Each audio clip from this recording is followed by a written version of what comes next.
I went to school and studied hard because I thought if I did better in school, I'd get a better job and I'd make more money. But that's not how it works. You will never get rich from your labor alone. We were never taught that part. Jaspreet is a serial entrepreneur and licensed attorney on a mission to spread financial education through his business, The Minority Mindset, and his extremely popular YouTube channel of the same name. Growing up, I knew that I wanted to be financially successful or rich or whatever you want to call it. So I started my own entrepreneurial ventures when I was really young. I started mowing my neighbor's lawns when I was 10 years old, but my parents always discouraged me. They were like, no, don't do that. Focus on studies. School is good to learn how to do. But the problem with school is we don't learn how to think. And if you really want to become successful, right, you have to know how to think. If you're smart with your money and you're smart with your finances, it's all about now, how can you lean out the company? How can you be creative? How can you attract the top talent? And how can you build and grow? Because if you can build and grow through that downturn, that will set you up to thrive.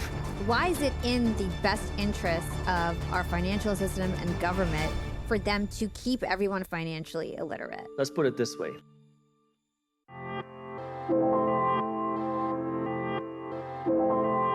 Hey, Jaspreet, welcome to Young and Profiting Podcast. Thank you for having me on. It's a pleasure to be on with you. I am very excited for today's conversation. And so before we get started talking about money mindsets and saving and debt and all that good stuff, let's talk about your journey. So your journey into investing in finance began in part by you ruling out something that you did not want to do, which was go to med school. And like many immigrant parents, you were basically encouraged to become a doctor. And they believed that was the best way for you to be successful. So can you tell us why you changed course and decided not to become a doctor? Yeah, so my parents were very strict on me being a doctor. It wasn't really a recommendation. It was either you become a doctor or you are a failure in our eyes. So it was a very strict kind of this is what you need to do. And at the same time, growing up, I knew that I wanted to be financially successful or rich or whatever you want to call it. But I was never able to say anything like that because in my house, the whole topic of money was taboo. You don't talk about it. Mm-hmm. So I started my own entrepreneurial ventures when I was really young. I started mowing my neighbor's lawns when I was 10 years old, but my parents always discouraged me. They were like, don't do that. Focus on studies. And then when I went to, it was actually middle school. I think I was 12 years old or so. And I played a drum at my uncle's wedding. It's called a tol. It's a traditional Indian drum. And the DJ that was working there was like, hey, do you want to make some money playing this drum at other people's weddings? I was like, yeah, well, why wouldn't I? And so from there, that kind of spurred this initial entrepreneurial venture where I started playing this drum at people's weddings, starting in 8th grade throughout high school. And throughout my time playing this drum at people's weddings, not only did I start making a little bit more money, but I started working with a lot of different DJs. I think I started making I used to charge $50 for an evening to play the drum. And probably by around college, I was charging $250. So it was, not bad money for someone who's 16, 17 years old for a few hours of work. And as I met these DJs, we had this idea because now we're all high school-ish, mid-teenagers trying to figure out how to make money. We had this idea to host teen parties for kids in my high school. So we started doing that. We found actually it was an Indian restaurant that had just opened up. They were trying to get more customers. So one of the DJs that I worked with proposed this idea to the restaurant owner. Hey, how about we throw a party at your restaurant? We'll market it for free. Just let us host this party for free. And the owner said, sure. So we got a free venue to host a party. Now I was able to promote this party to my friends in high school just by telling them, so it didn't cost me anything. And me and the DJ split the profits 50-50. The first event, we made $2 each profit because we had to pay for, random expenses that we didn't know we would have, like speakers and whatnot. It wasn't speakers, but whatever the expenses were. But that kind of spurred this entrepreneurial venture of oh, this is kind of fun. Let's try things. I wasn't into the party scene. I don't drink, I don't smoke. I was just into this whole entrepreneurship idea. And that was the most accessible thing for me at the time. So I go to college now thinking that I'm going to be a doctor because this was all kind of for fun. I wasn't telling my parents that I was doing this because they would be very upset. I go to college thinking that I'm going to be a doctor. I go to college. And let me also kind of prime it with this. I did not know what to expect because my parents did not go to university here. I didn't know what happened in college. I go to college and everybody around me is partying and drinking. And I had no idea people went to college to party and drink. I thought people went to college to spend their Friday nights in the chemistry lab. And so I was shocked because now I don't drink. I'm not really into going to the parties, but I need something to do on Friday nights. So I said, well, I had this teen party business in high school. How about I do this now in college? And Mm. so took that whatever knowledge that I had and started going door to door at the restaurants, bars, and venues on my college campus. I went to the University of Michigan and I found a club that would allow me to start hosting parties there for free. They just wanted half of the cover charge, whatever we would generate. And that was the start of now my first real business. It was this kind of like party promotion company, which kind of grew into a whole event planning company. And that then started making me a little bit of money. Mm. Now, as I started making money, I still thought I was going to be a doctor, but I was studying to get into medical school. I was taking the MCAT, the Medical College Admission Test. And this was in 2011. So real estate prices were at rock bottom. This is at the end of the 2008 crash. Mm. Um, I'm in Ann Arbor, Metro Detroit, where real estate prices were hit especially hard. I read a book called Rich Dad, Poor Dad by Robert Kiyosaki, where he talked Mm. about this thing called real estate investing, which I had never heard of before. I never had heard of real estate investing. I didn't know any real estate investors, but he says rich people own real estate. I said, okay, well, maybe I should own real estate too. So now I got a little bit of cash in the bank. I'm studying to get into medical school. Real estate prices are at rock bottom, and I am bored out of my mind studying for the MCAT. So I go on to Yahoo Finance, and every other article was talking about how real estate prices are so low. Real estate is getting hammered. So I decided to start looking at real estate. I took my MCAT on August 22nd, and on August 23rd, I closed on my first rental property, and I bought it with cash because I only paid $8,000 to buy this small condo. But that's how I got started in this kind of game of real estate investing. But it all kind of just started with me wanting to do something a little bit different. And then from there, I definitely knew that I didn't want to be a doctor. So I kind of steered away from that field and then tried to figure out what the heck I was going to do. Mm. Well, that is so interesting. And we have very similar stories. So I come from a family of all doctors. All my siblings are doctors. All my cousins are doctors. My dad was a doctor. My uncles are doctors. I'm Oh, wow. literally the only non-doctor other than like my mom in my entire family. Wow. And I was faced with similar pressure. It sounds like not as much as you, but it is really hard to go against the grain. And the big lesson in all of this is that even people who love you sometimes don't give you good advice. Your parents thought they were giving you the best advice because for them, that was the path to success. That was the clear path to success. Become a doctor. They've probably seen a lot of their peers do it and become really successful, but it wasn't actually the best advice for you. Do your parents care today that you're not a doctor? Uh, they're not upset that I'm not a doctor now, but it's a running joke in the family because I talk about it so often. So it's just like a funny joke about how strict they were on me being a doctor. But they're Mm, very happy with what I'm doing now. of So no, they're course. not upset that I'm not a doctor now, but you're 100% right that it can be very tough because people that love you, they can only give you advice that they know of. And my parents didn't really have much financial education. Like we weren't broke or poor. They were very hardworking. They earned decent money, but they had no idea what to do with their money. And there was no concept of investing. There was no concept of dividends. There was no concept of passive income. There was no concept of real estate. It was go to school, get a good degree, make a big salary, and then save your money. Like that was the extent Mm-hmm. of the financial education in my household. Yeah, same here. And so when it comes to you wanting to be an entrepreneur, you wanted to be an entrepreneur so bad that you were basically running these businesses in secret. Why did you want to be an entrepreneur so bad? Was it about the money? Was it about changing the world, serving people? What was really the fire in your belly? So I'll be honest. In the beginning, it was just about making money. I didn't really care about changing the world. That was way beyond the scope of how I could think. I wanted to make money so I could buy my dad's time back. That was the only thing on my mind. And Mm. I didn't know what the path of least resistance was to that.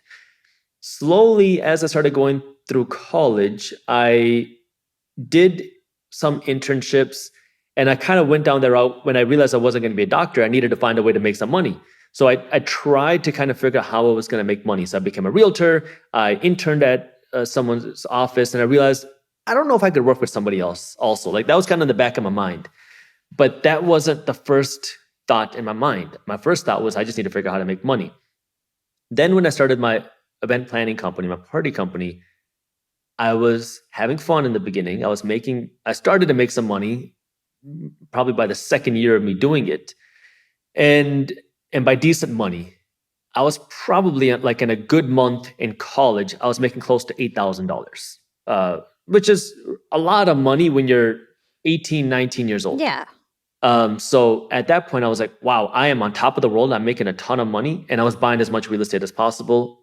But then I started hating the industry because I was like, this is not the business that I want to be in. Like, this is such a crappy industry. I don't support drinking. I don't support this party business. Yes, here I am. I'm the guy that's hosting the party. So that makes sense. So that was when I was like, I cannot be in a business just to make money. And so that was when I had that realization, well, okay, I have to actually care about what I'm doing. So I went deep into real estate. I was investing in real estate. I got my real estate salesperson's license. That got me into real estate wholesaling. But the problem with that, not only was I didn't really feel like I was like, it was okay as like I'm providing some sort of value. I'm helping people buy and sell their homes. But there was no scalable value that I saw. Now, sure, maybe if I really stuck with it, I could find a way to make it more scalable. But for me, the way that I saw it, it didn't have a very scalable potential. So I was like, this doesn't seem like a business that I want to be involved in for the rest of my life. So that was when I got on the internet. And I started a number of companies. I got on like Amazon and eBay and all that stuff. And then I was like, well, I don't want to just keep selling other people's products. I want to sell my own product. So that was when I started a sock company. Now, I was fortunate that when I was doing these ventures, I would do them in a way that they were very low cost to get started. And I was able to make money relatively quickly. Not that it was easy, but in the sense that if I wanted to start, let's just say selling on Amazon, I didn't go out and spend $10,000 to get started.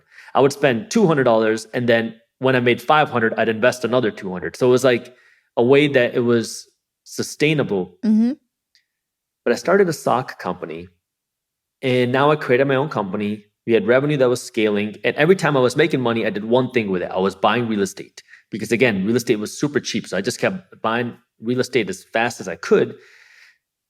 But when I was doing the sock company, things were going well, but I got scammed by this marketing company.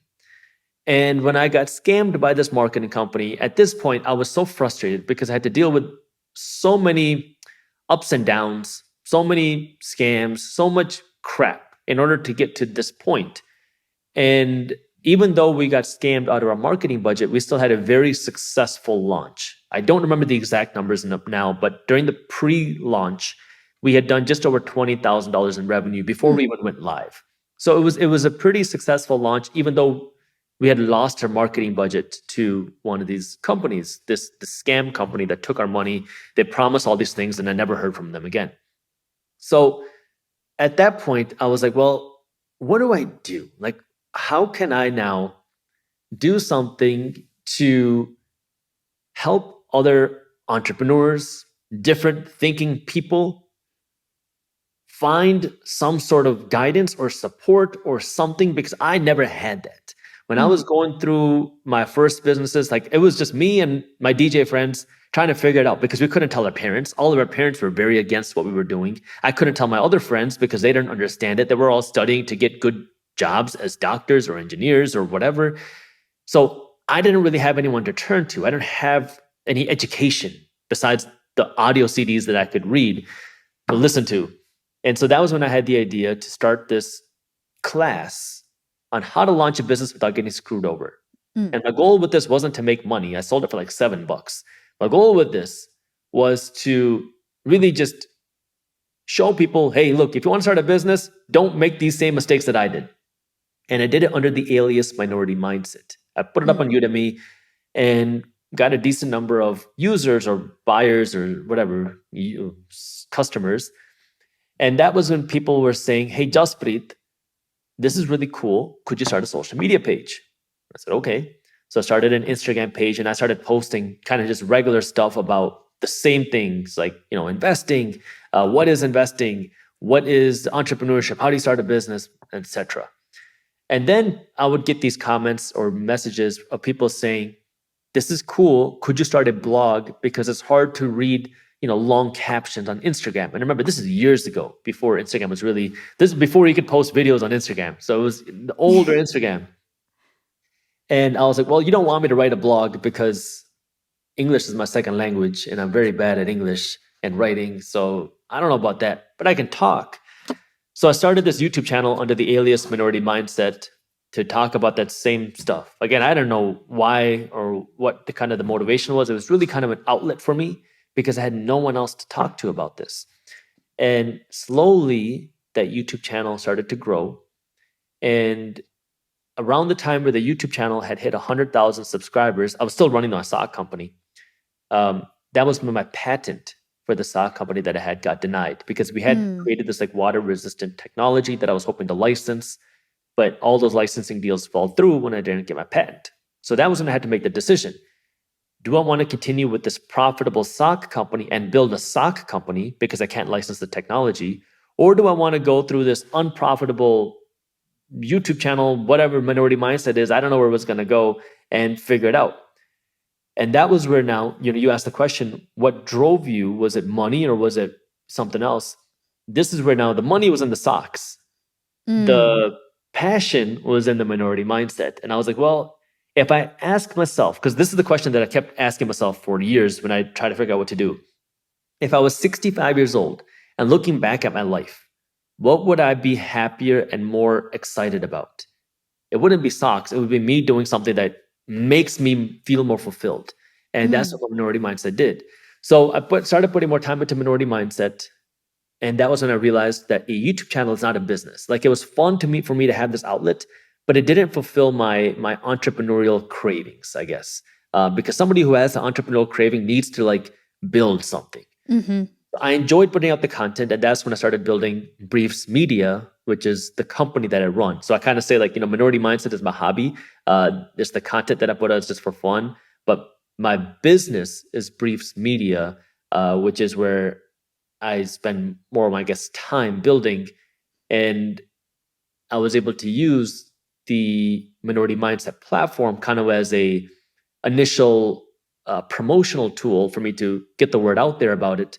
And that was able to help grow Briefs Media initially. So that's kind of how the long answer of how kind of the entrepreneurial journey went. That's a great answer. And so I love the fact that your story is so organic. Like you didn't have this big, bold vision, like I'm going to be this big YouTuber and get all these sponsorships and that's going to be my path. You just listened to what your audience was telling you. They asked you for an Instagram page, they asked you for a blog, then they asked you for a YouTube channel, and you took it step by step until you grew this brand.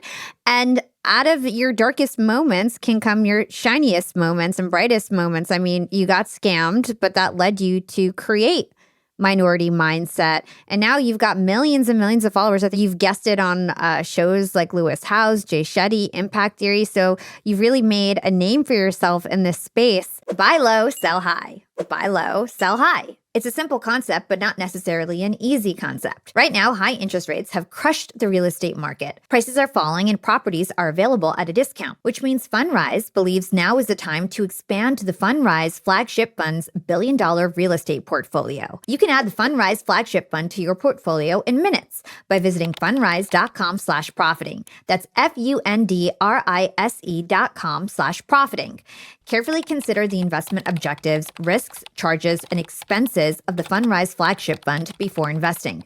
This and other information can be found at Fund's prospectus at fundrise.com/profiting. This is a paid advertisement.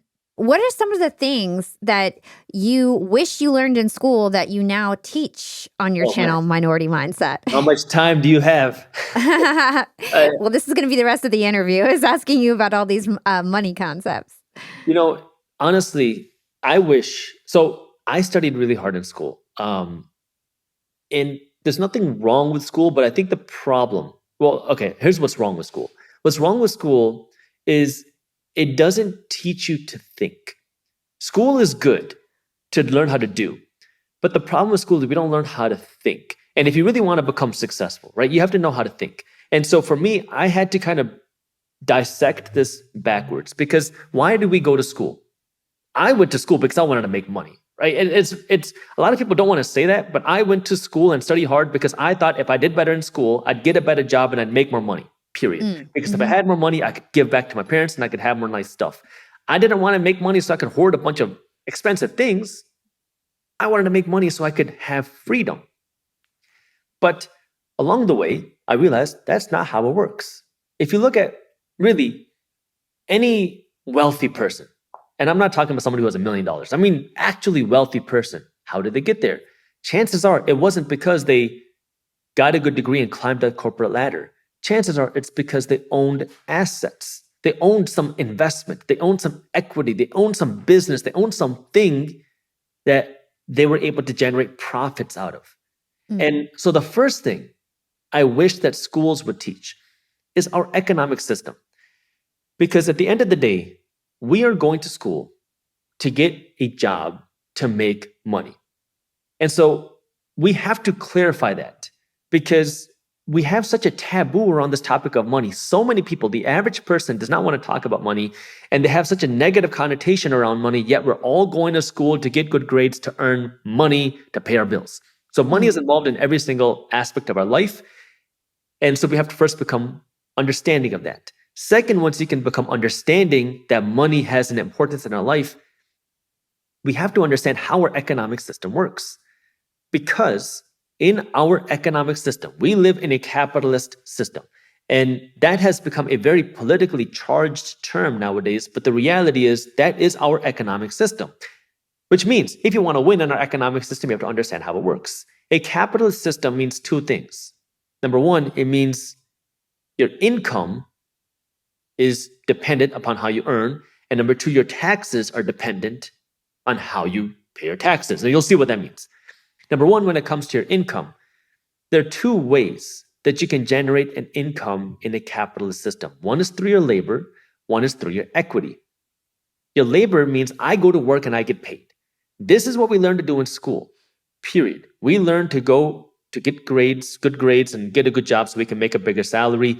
When we work to get a bigger salary, we're earning from our labor. It does not matter whether you're making $1 million a year as a doctor or you're making $10,000 or $20,000 or $30,000 a year as a cashier.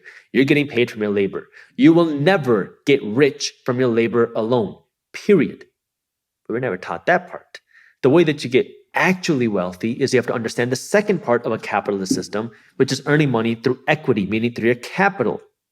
Now, if you didn't guess it, in a capitalist system, if you invest from your capital, you have the ability to earn more money because there's a limit to how much you can do, but there's no limit to how much you can own. So in a capitalist system, what every single wealthy person does, every single wealthy person understands this because they have this level of financial education, but the vast majority of Americans do not understand this. Every single wealthy person wants to earn from what they own, not from what they do. Because when you earn from what you own, now there's no limit to how much you can earn. Because now you can keep working to buy more assets, whether it's stocks, whether it's real estate, whether it's businesses, whether it's whatever it is. Now you're working not for a salary, but for profits. Equity gives you access to profits. So if you start a business, I know a lot of your audience are entrepreneurs. If you start a business and you made $100,000 in profit this year, and I'm assuming you don't pay yourself. Well, the first thing you got to do is you got to treat yourself like an employee, meaning you got to pay yourself a salary.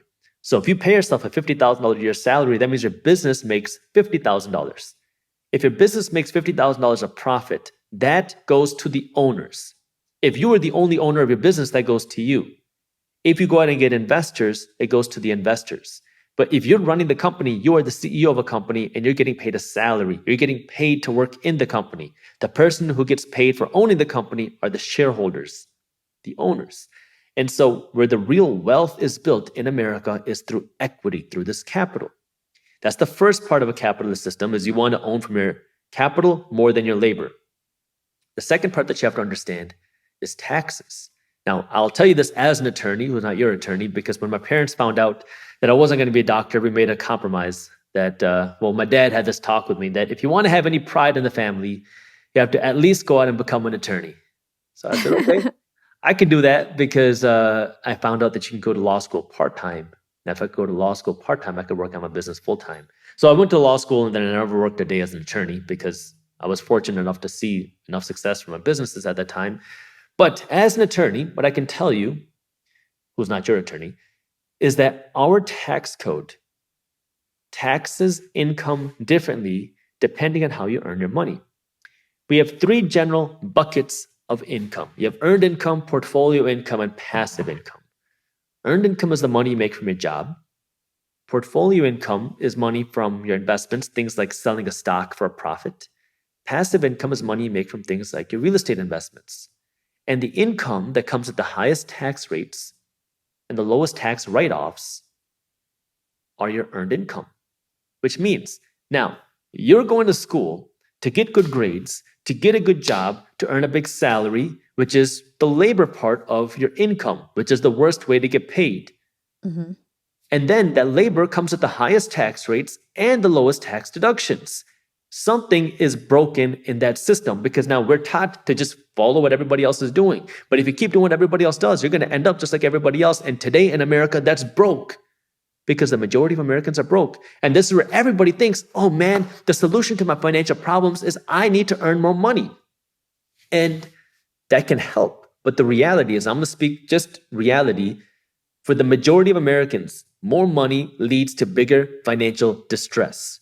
Statistically, when the majority of Americans make more money, they end up in a bigger financial hole. Why? Because when most people make more money, they go and finance a bigger car. They go and finance a bigger vacation. They go and buy a bigger home. You're getting all these other liabilities now, and you never have the ability to invest and actually build any true wealth because you're constantly just making more money to make everybody else rich. Statistically, in America today, more than half of Americans that are making 6 figures a year are living paycheck to paycheck and broke. So it's not just how much money you earn, it's what you do with the money. That's the capitalist side. But then you have to understand the income side. Our tax code is even saying you need to go out and be financially educated, but we're never taught that part. And that's one of the things that I'm kind of been working to spread that education of, whether it's through Briefs Media or through Minority Mindset. But it's like that basic level of, we've never been taught this, because when I first learned this, it made me so angry because I felt like I was doing everything right. I was studying hard. I was doing good in school. I was so focused on my academics that was like the only thing besides playing football in high school. There was nothing else that I spent my time on. I would not do anything else so I could study because I thought that's what I needed to do to succeed financially. But there's so much more to that financial success, which is the financial education component that I was never taught. I went through law school and I never learned a thing about building wealth, cash flow, investing during all of my entire schooling. I had to learn that on my own. So this is really getting my wheels spinning. I feel like I have so many follow-up questions for you. The first one is, why is it in the best interest of our financial system and government for them to keep everyone financially illiterate? Like, why does our government and banks want us to be financially illiterate? Well, let's put it this way.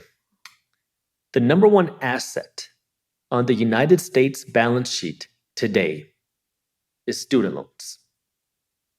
Now, you hear everybody talking about how bad student loans are from the government, that they're keeping millennials from being able to buy a home or buy a car.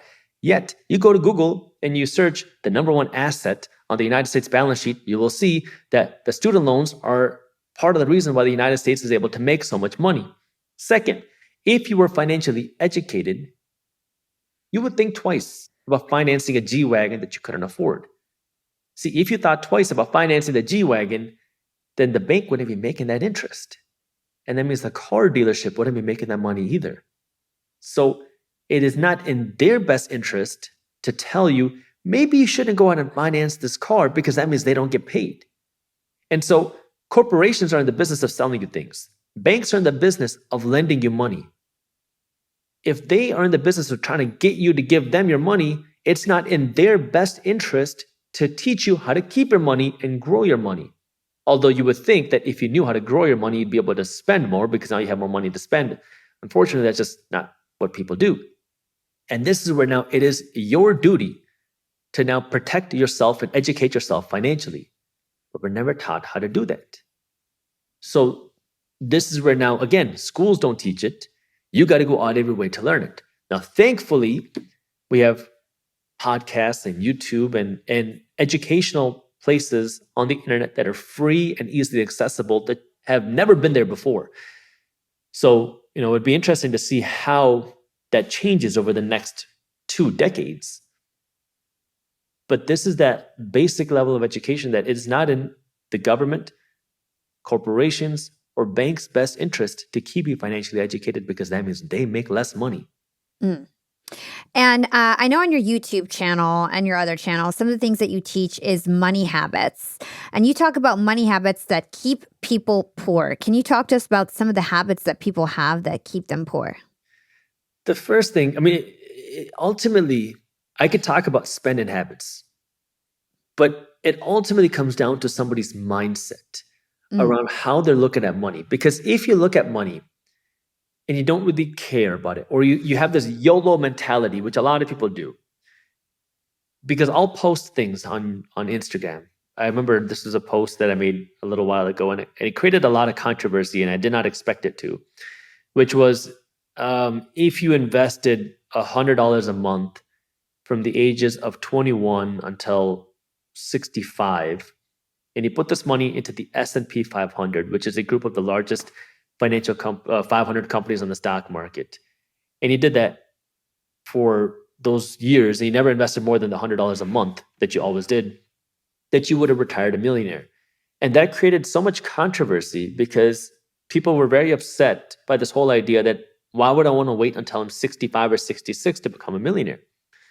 And sure, if you don't want to wait until you are 66 to become a millionaire, that's perfectly fine. But the path to becoming a millionaire is you make money, you don't spend it, and then you invest it. Instead, what people say is, I'd rather just enjoy that money now. YOLO. What happens if I don't make it until 65? Who knows if I'm going to be alive that long? I don't even know if I'm going to be able to enjoy my money when I'm 65. So might as well just spend it today. And so what ends up happening is, instead of planning for tomorrow, we just want to enjoy our life today and spend our money today. And that is really more of a mindset thing than a practicality thing of what I do with my money. Because when you have that short-term mindset with money, you're never going to achieve any sort of financial success, because you're always thinking about, well, you know what? I'd rather just finance that Gucci bag today, because who cares? And it's the same thing with starting a business.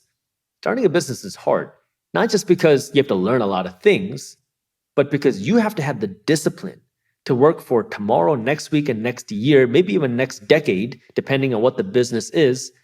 And sometimes, or a lot of times, you have to put in all these reps, put in all this work, see no success, and then keep going because you think that there's a chance that your business might potentially succeed.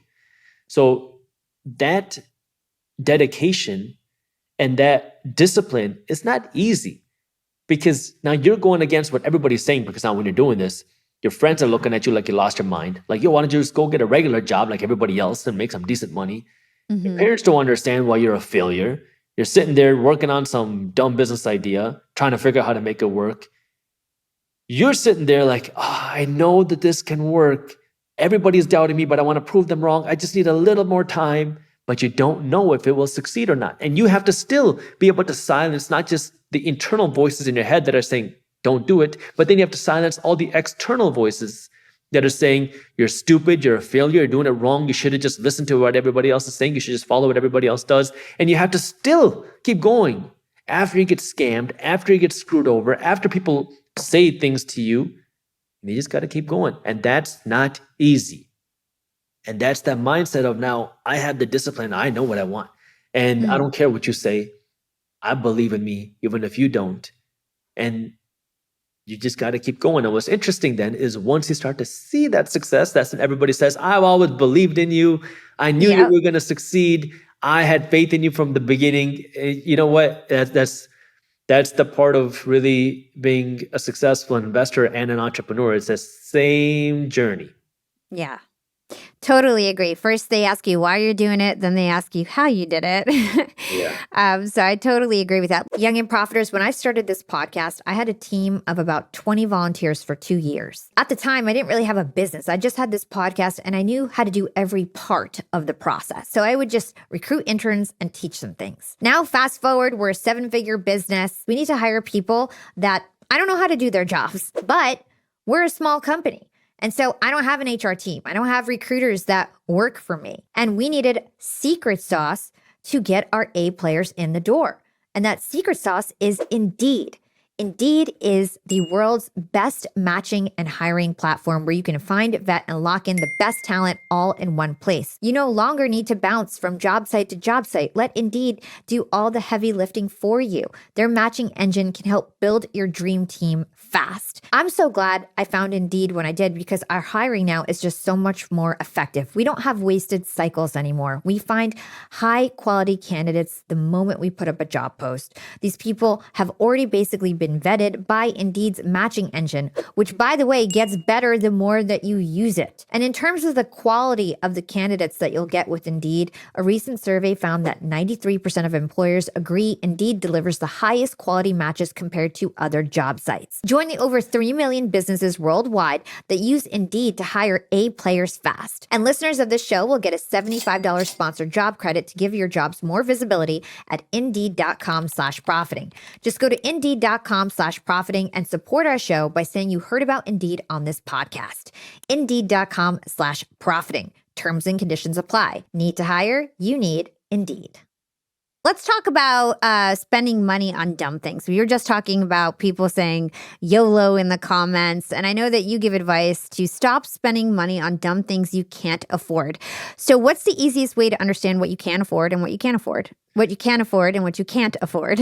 Well, I want to go back to what you said about dumb things because I think that's a very important topic. What wealthy people do is they don't spend hard-earned money on dumb things. What the middle class does is they spend their hard-earned money buying dumb things. And what the poor do is they are financing dumb things. Now, what does that mean? What is a dumb thing? A dumb thing is something that doesn't put any money in your pocket. That BMW in your driveway, it's a dumb thing. That Toyota, it's a dumb thing. Those clothes, it's a dumb thing. That vacation, it's a dumb thing. Now, nothing wrong with having dumb things. We all like dumb things. That's okay. The question is, how are you buying it? Because what wealthy people want to do is they don't want to work hard to buy those dumb things. That's what the middle class people want to do. I want to get a raise so I can buy a dumb car. I want to get a bigger promotion so I can have a dumb home. Maybe you want to have that nice stuff. I'm calling it dumb just to make it stick in your brain. Call it whatever you want. But what wealthy people want to do is they want to own assets that will then pay for their dumb things. Because if I can work to build, let's just say, a couple rental properties that are paying me $1,000 a month, now, if I use that money to go out and buy a dumb watch, I don't have to work hard to get it. I worked hard to buy the assets, and the assets keep paying me to buy my dumb things. That's what wealthy people are working for. They're working to own the assets that pay for the dumb things, while the middle class are working hard to buy those dumb things, and that's what keeps the majority of people broke. Now it goes back to, well, how do you know if you can afford it or not? Because the reality is, if I'm going to be just completely honest, for the average person to be able to fund their lifestyle through their assets, it's going to take a lot of time and a lot of effort and a lot of work. It doesn't happen tomorrow, and you got to be able to feed yourself and have a car and do all that nice stuff too. So how do you know what you can afford? Well, the first thing is stop financing things that don't pay you, period. And this goes to your car too. And this is, I know, upsets a lot of people, but the reality is you got a $50,000 car in your driveway. If you can't afford that $50,000 car with cash, don't go out and buy it. And that's where people say, well, how am I supposed to be able to afford a car then if I can't finance it? Well, you put $8,000 down to go out and buy that $50,000 car, take that down payment, go out and buy a used car.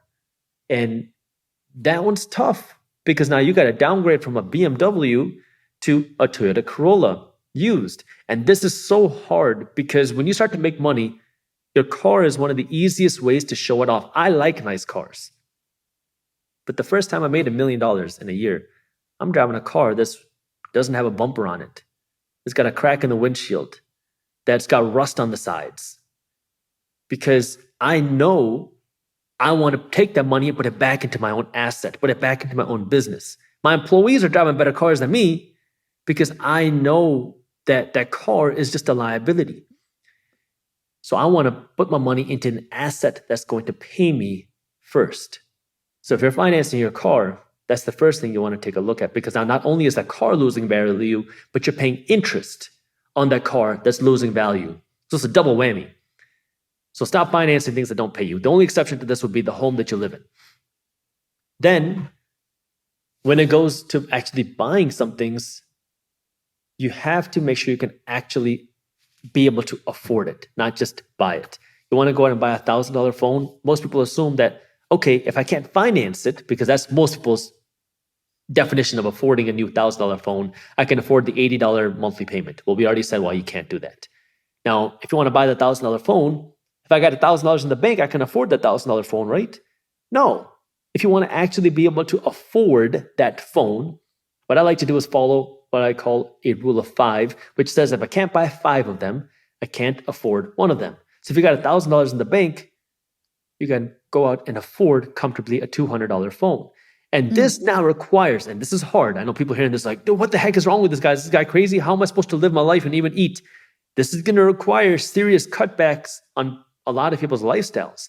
But the reality is becoming financially fit is not for everybody. It's not easy and it's tough. And I mean, it's a sacrifice.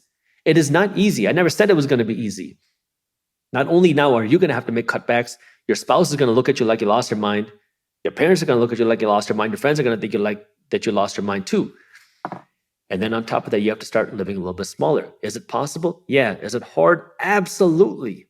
But if you do that, now all of a sudden you're going to find more money. And this more money now you can start putting towards your assets. I call it a decade of sacrifice.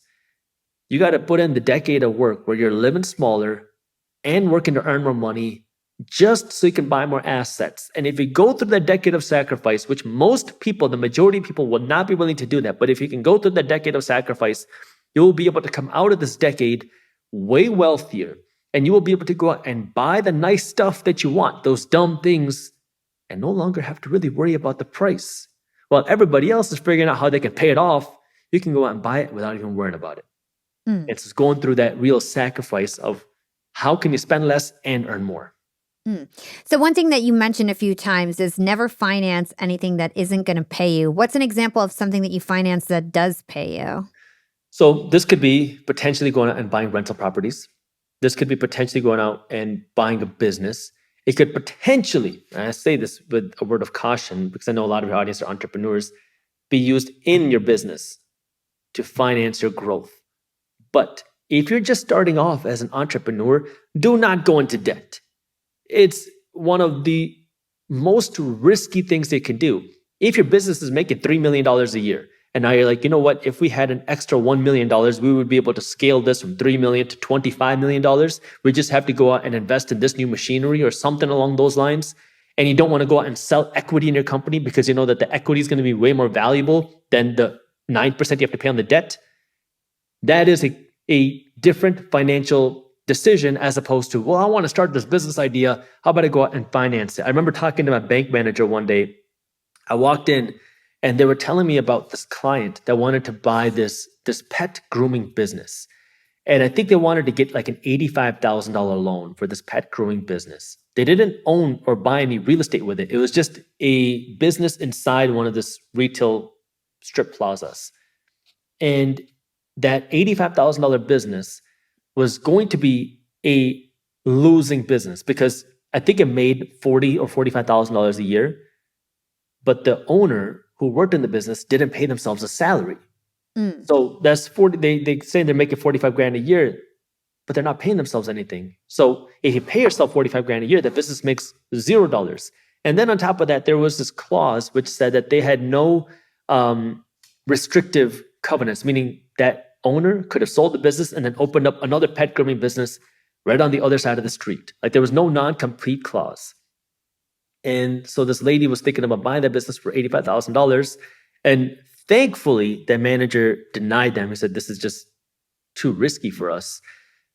But this is where, if you're starting off as an entrepreneur, do not go into debt to start your business ventures. Yeah, no. Go out and hustle. But if you're If you're making a few $1 million a year and you know how you can scale it and you don't want to sell equity, you want to raise debt, then that's something you can consider, but understand the risks.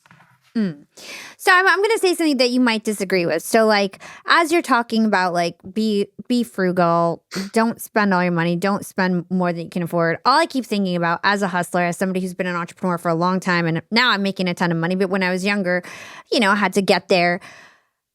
My mentality is always like, let me just work and make more money, make more money, make more money. Now it's worked for me, right? That mentality. And I spent whatever I wanted. And what I spent on sort of like Ramit Sethi, he also has been on the show, his perspective of like your money dial. So what do you actually enjoy? So it's like I spent money on the things I liked, clothes, bags, whatever, whenever I wanted. And my mentality was like, I'm going to work hard, bust my butt. Worked like 16-hour days a lot for many, many years. And, now my business this year is going to make $5 million a year, So it's like I did well having that mentality.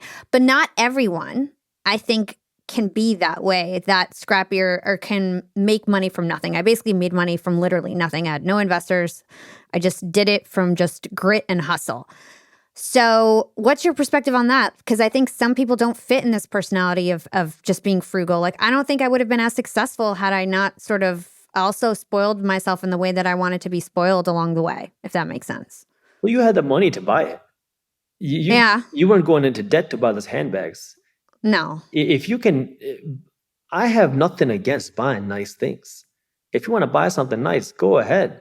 Just make sure you can afford it first. If you got $100,000 in the bank and you're thinking about buying a $5,000 bag, you can buy it with the rule of 5 easy, right? It's just a matter of understanding, okay, well, I could invest the money, but I feel like I want this. All right, fine. There's nothing wrong with buying nice things. Go out and buy it. But just understand, if you invested it, you might be able to get a little bit more return, but you got to enjoy your life too. Yeah. As long as you can afford it. Yeah, totally. Okay, so let's say we save our money. How should we go about thinking about retirement? Because I think a lot of the entrepreneurs listening to this show, we don't have the same advantages of working in corporate where there's like a 401k match and it's all formal. Some of us may have 401ks if we are able to get them privately or whatever. But how should we think about retirement as entrepreneurs? So, well, if you're an entrepreneur, chances are you're probably not thinking about retirement because you started a business because you love the business. And so for most entrepreneurs, retirement is really not something you really think about. So if you are an entrepreneur, I would say the first thing is understanding what does that actually look like for you? Because I personally could never see myself sitting on the beach every day and doing nothing. I have to be doing something. Like if I go on a vacation with my wife, she knows I'm spending half the day working. Because if I'm not working, I just don't feel right. I enjoy what I do. So the first thing is, what do you want to do? Now, eventually, yeah, there's going to be a point where you might want to wind down a little bit. But what does that actually look like? Now, if you want to be able to generate income without you having to work, the way you do that is by buying assets. Now, there's two ways to do that as an entrepreneur. You have the I am the Elon Musk way, where you're putting all of your wealth back into the business. That you make money, you don't care about stocks, you don't care about real estate. All you're doing is trying to build your business, period. Well, now your value is in the business. You could potentially sell the business, assuming that you have a sellable business. There's a great book called Built to Sell. I think that's what it's called. I highly recommend that book if you want to know how to build a sellable business. Otherwise, you could take the alternative option, which is you pay yourself a salary for working in the business. This is what I do. I pay myself a salary.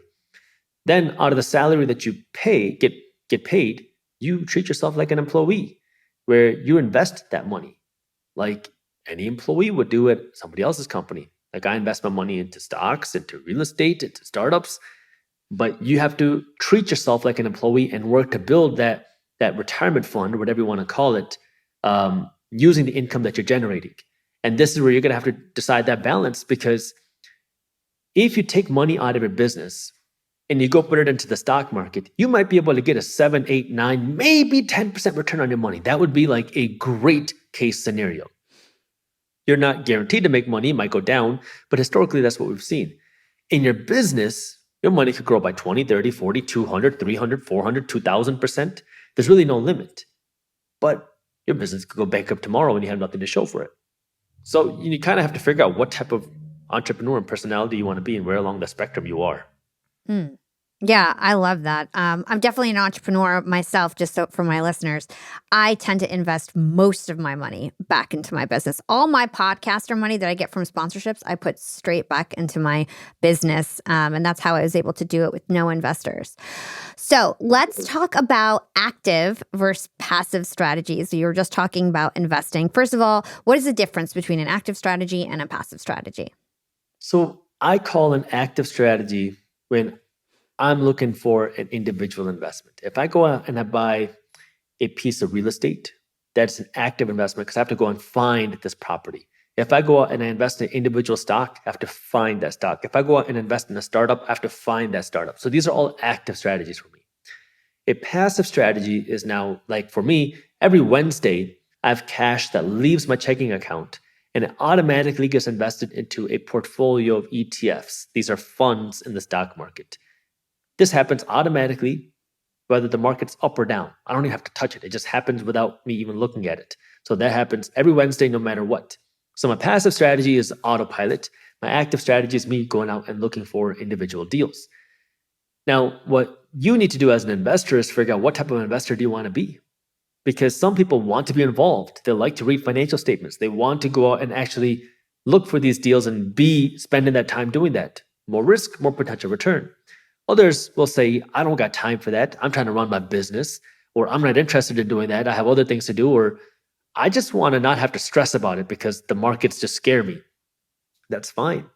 So you just kind of have to pick which strategy is right for you, and then, or maybe both, and then fund that strategy. The active strategy, you got to fund it, and then you have to go out and actually find the deal. Like you're looking for a good deal at a good price.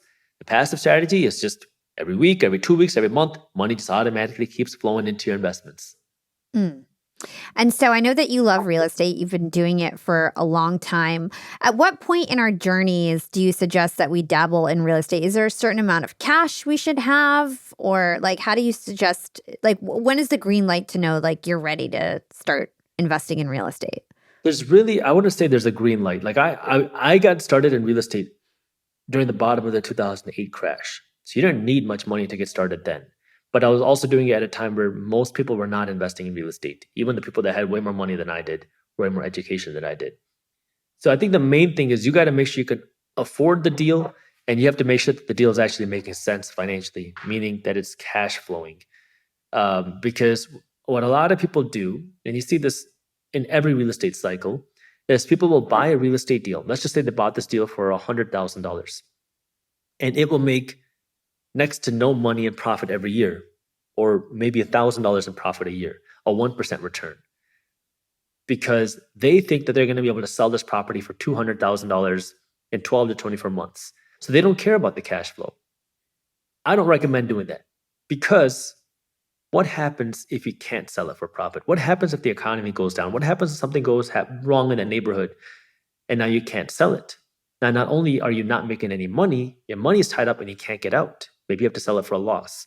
That's too risky for me. So what I look for is I look for deals that have cash flow. Generally, I'm looking for a 7% cash on cash return. So if I'm buying a $100,000 property, I'm assuming all cash for this example, I want to see $7,000 of profit after expenses hitting my bank account every year without factoring in appreciation. Now, if home prices go up, good. If they go down, no big deal. I'm still getting my cash flow. And even if something goes wrong in the economy and we have to cut rents, I still have a margin to be able to reduce rents and still be profitable. So I think the first thing is just knowing your strategy. And then second, being able to actually go out, find the deal and afford that deal. Because, people talk about no money down real estate on the internet. No money down real estate has been extremely profitable for me. Not because I'm buying real estate, no money down, but because those no money down people end up in foreclosure and then their banks come to me to sell me the property for pennies on the dollar. So I do not recommend no money down real estate because it's extremely risky, especially if you don't know what you're doing. And you are the first to lose your shirt when things go wrong. Mm. That's some great advice. Hey, App Fam, launching my LinkedIn Secrets Masterclass was one of the best decisions that I've ever made for my business. And I didn't have to figure out all the nuts and bolts of creating a website for my course. I needed a lot of different features. I needed a monthly subscription option. I needed chat capabilities in case anybody had questions while they were trying to make their purchase decision. I needed promo code discounts. I needed a laundry list of features to enable what I was envisioning with my course. But here's the thing, all I had to do was literally lift a finger to get it all done. And that's because I used Shopify. Shopify is the easiest way to sell anything, to sell online or in person. It's the home of the #1 checkout on the planet.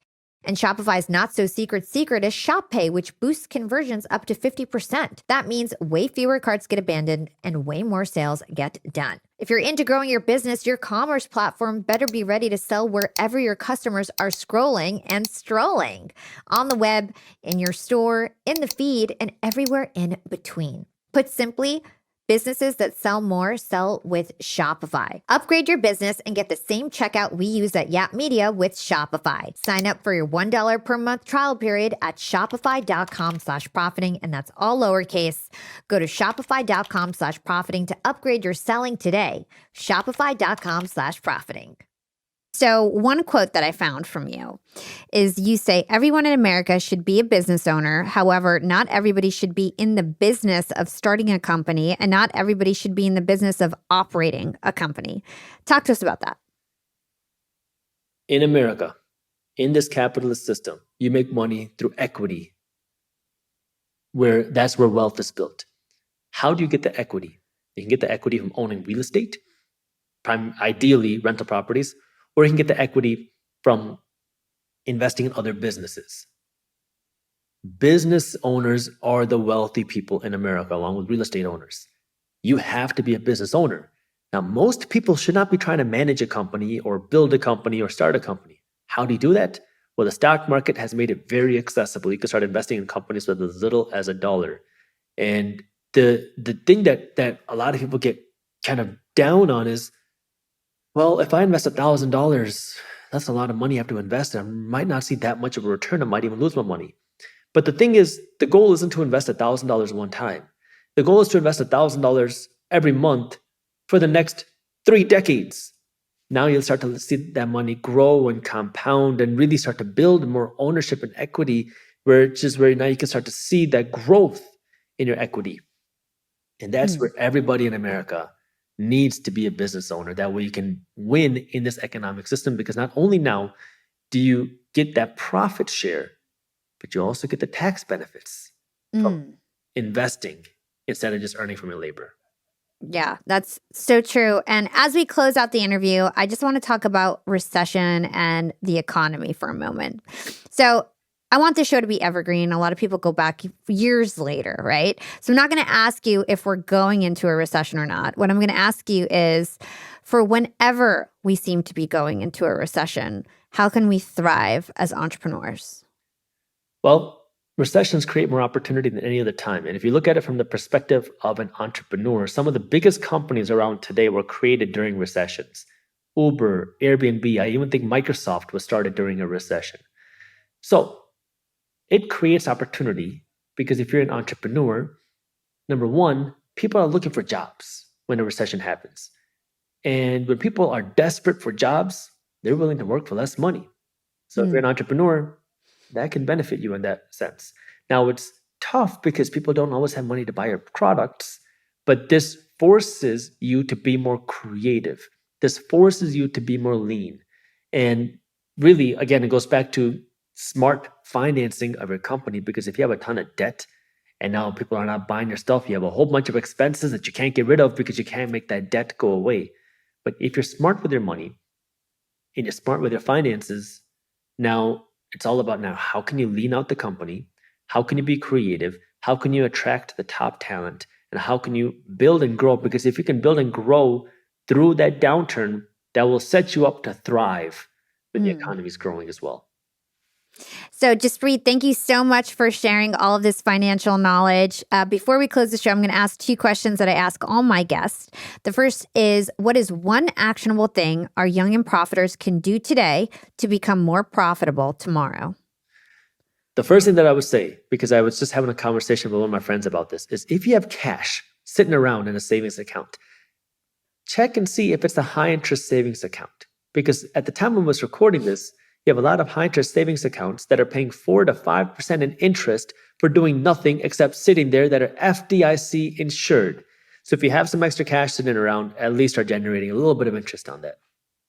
I just realized I didn't ask you about inflation. Talk to us about what we need to know about inflation, because I think that's really important for my listeners to hear. Well, inflation is a hidden tax. It disproportionately hurts the financially uneducated, and it disproportionately benefits the financially educated because inflation hurts consumers. It hurts your ability to spend. Whether you're rich, middle class, or poor, everybody has to spend. Everybody's a consumer. So when you go and buy a new car, you go out and buy your groceries, or you buy a vacation, you're going to pay more dollars. But it benefits the investors because now if you are an investor, you own a piece of the production, meaning you own a piece of the business that's selling the items. So if your business is selling the items for more dollars, you benefit from inflation. So inflation hurts the average person while benefiting the financially educated. Interesting. And so for a high yield savings account, is there a number that we should look for? Should it at least be like 3%, for example? Like what should we try to look at for that? It's going to depend on when you're watching this video, but shop around. Okay, I think that's the best piece of advice is just shop around. Just like how if you're going to buy a new car, you're going to look at different dealerships. Shop around with online banks. If most banks are paying 5 and your bank is paying 0.025, well, you can take a look at one of the better ones. Yeah, that's an easy way. That's an easy fix. Okay, so what is your secret to profiting in life? And this can go beyond finances. Being willing to keep coming back. I think the one benefit that I had, or the advantage that I had, wasn't that I had all these resources or all these mentors and guides, but that I kind of was like, I'll do whatever it takes type of mentality that I kept. Where, like when I was in college, I had this thing where I didn't really care about sleeping. I don't recommend doing this, but when I was in college, you're young. You're 17, 18, 19 years old. You don't need sleep. And I was working around the clock. Like I was in class all day. I'd be working on my event planning business at night. On Fridays after class, I would, get things set up for the party. I'd be at the club from 10 or way before 10, but the party would start at 10 p.m. It would go until 2 in the morning. After 2 in the morning, we gotta, pack up, leave, get some food. I'm not in bed until 4 in the morning. The next morning, on Saturday now, I'm working on weddings, and Indian weddings start early in the morning. So I went to bed at 4 in the morning. I probably got to wake up at 6 in the morning to be at the wedding by 7:30. Setting up there, I'm working at the wedding from 7:30 in the morning now until at least midnight. Then on Sunday, you start back up again, and it's just like I was driven, and so it's kind of like that. Do whatever it takes is mentality is something that I've always had, and I know that for me, if I don't have an advantage with experience or mentors or something else, I can make up for that with effort. I love that. Thanks for sharing that. Jaspreet, where can everybody find more about you and everything that you do? Oh, thank you so much. I appreciate your time and the opportunity. If you want to see more of my content, you can check it out on YouTube, Minority Mindset. You can check out Briefs Media for free newsletters. We have free newsletters on what's happening in the financial markets. We have a bunch of education there as well. If you're looking for classes or if you want educational newsletters, you can go to briefs.co. That's briefs.co, and we have a bunch of content there as well. Awesome. Well, I'll stick all those links in the show notes. Thank you so much for your time today. Thank you for the opportunity.